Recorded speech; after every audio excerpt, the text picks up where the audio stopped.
Welcome to our channel. Today we how to build a survey to app pipeline using SurveyMonkey and Zapier, detailed guide step by step clearly. To begin, open your web browser and navigate to SurveyMonkey's website. Log into your SurveyMonkey account or create a new one if you don't have an account. Once logged in, click on Create Survey to start a new survey. Choose a template or select Start from Scratch.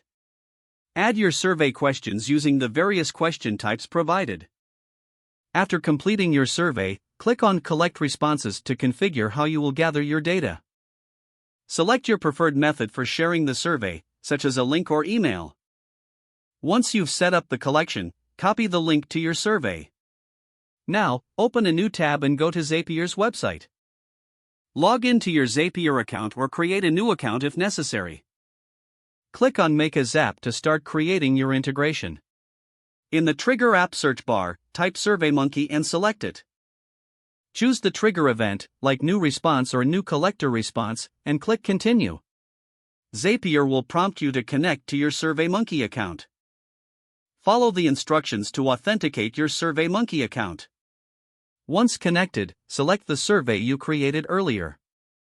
Test the trigger to ensure everything is working correctly. Next, search for that action app in the Zap setup.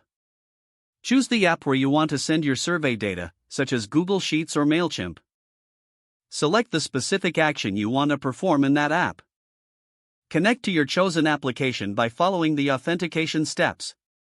Map the fields from your SurveyMonkey data to the corresponding fields in your selected app. After mapping, test the action to confirm the data transfers correctly.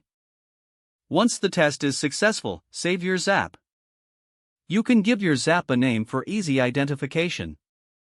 Finally, activate your Zap by clicking the toggle switch at the top right corner. Your survey to app pipeline is now operational and will automatically send data whenever a new response is received. Monitor your data flow within both SurveyMonkey and your chosen application to ensure everything is functioning as expected. Adjust your survey or Zap settings as needed to optimize your workflow.